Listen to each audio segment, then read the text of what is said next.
Selamat malam. Perkenalkan, nama saya Muhammad Firdaus Goran.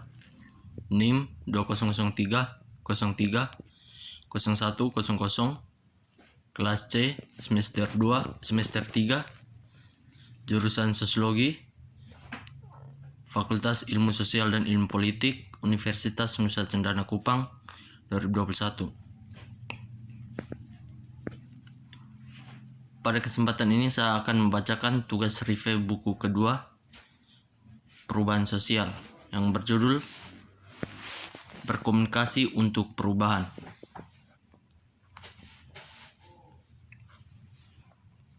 Praktik komunikatif berada di pusat dari semua proses perubahan sosial. Dari sini kita kelihatan dewasa dalam profesi keterlibatan warga dan pergerakan sosial menurut suara partisipasi, pernyataan dan pengaruh dalam semua aspek kehidupan. Dalam buku menyelidiki dinamika komunikasi dalam proses perubahan dapat menyediakan serangkai gagasan untuk membantu kita memahami apa yang sedang terjadi.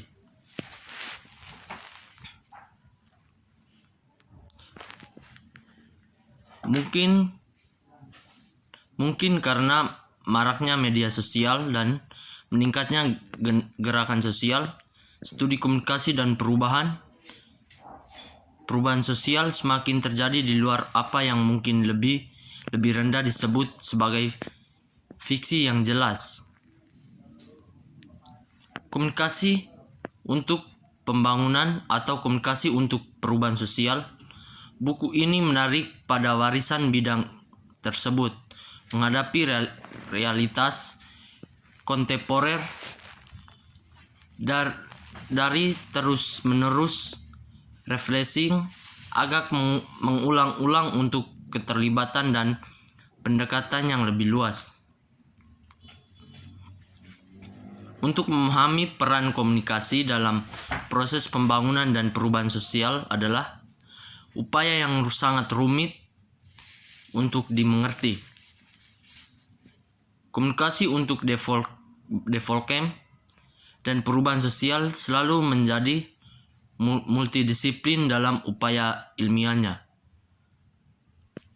Untuk menggambar seperti itu pada berbagai pendekatan dan teori dari ilmu sosial dan humanis termasuk media dan studi komunikasi, ilmu informasi, geografis, budaya dan perkembangan studi lainnya.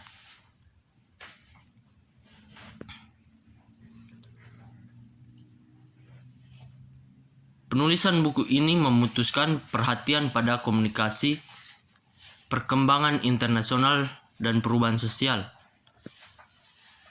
Tidak mengherankan, pembangunan adalah pilihan studi yang gigih, mengingat bagaimana studi komunikasi dan perubahan sosial telah gagal selama 5 dekade terakhir. Awalnya sejalan dengan kerjasama pembangunan internasional, tapi dalam 10-15 tahun yang lalu telah mengembangkan beberapa bidang fokus yang unflash, hubungan antara komunikasi dan struktur media dan politik, pembangunan masyarakat dan partisipasi, pengembangan masyarakat dan hak asasi tersebut. Serangkaian jalur pemikiran yang berbeda dapat didefinisikan sebagai relevansi dengan komunikasi dan perubahan sosial. Ini termaksud satu baris pemikiran yang terantap kuat dalam wacana kelembagaan yang memahami komunikasi sebagai alat kunci untuk meningkatkan kerjasama pembangunan internasional. Untuk dilihat, garis pemikiran ini membutuhkan perhatian kritis dan refleksi ilmiah. Garis pemikiran lain di lapangan berhubungan erat dengan pembangunan masyarakat dan untuk berpartisipasi dengan pendekatan bottom up untuk pembangunan dan perubahan sosial. Garis ini telah berevolusi secara substansial pada tahun-tahun sebelumnya. Cara berpikir ketiga tertanam dalam gerakan sosial dan praktik komunikatif untuk meningkatkan keterlibatan warga dalam politik sosial. Mengenai cara berpikir terakhir, kita telah melihat banyak contoh. Pada Desember 2010, ada kasus pembakaran dirinya sendiri sebagai proses atas kondisi hidup yang mustahil.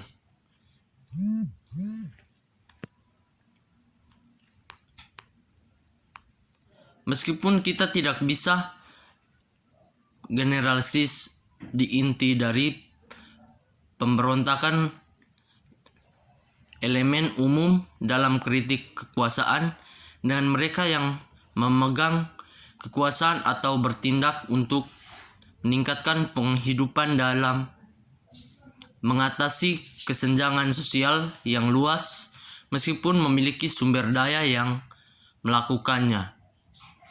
Selain itu, gerakan global dan tuntutan seputaran perubahan iklim dan krisis migrasi dipicu oleh konflik dan penghematan.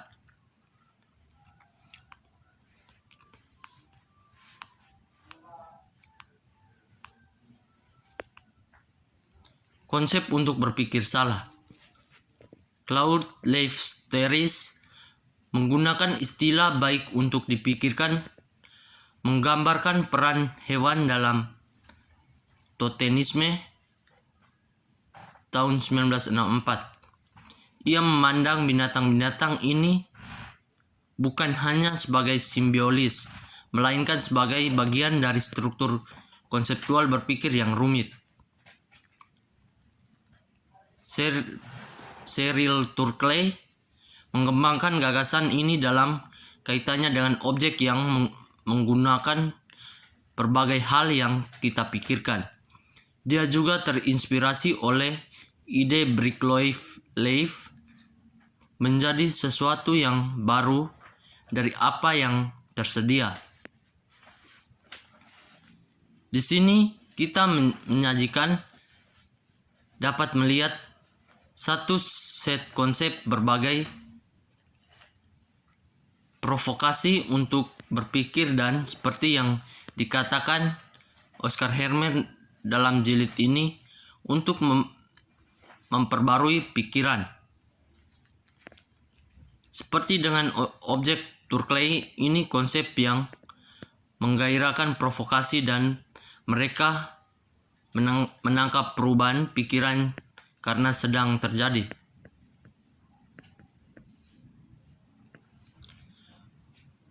Volume yang dihasilkan berkontribusi untuk mengembangkan reporter konsep baru dan fokus yang tidak hanya mengartikulasikan kritik yang tepat waktu.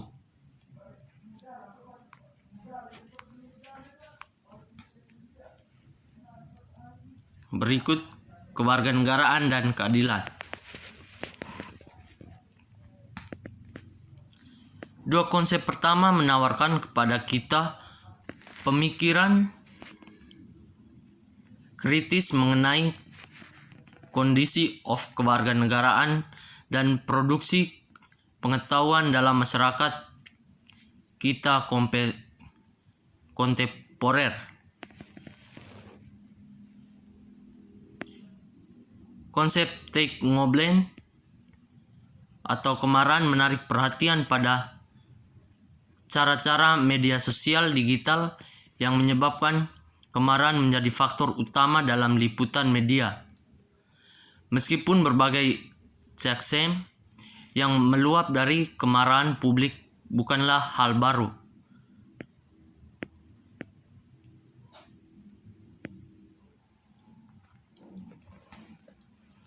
Konsep Anita Gumreit dan Nandini Keimi tentang mendengarkan kelembapan dengan kelembagaan prinsip penting bagi demokrasi di digital team. Konsep tersebut adalah serunan untuk memulihkan hak-hak kewarganegaraan dengan mengenali bahwa definisi demokrasi telah muncul melalui globalisasi dan revolusi digital. Demikian, hanya ini dari saya. Sekian dan terima kasih. Selamat malam.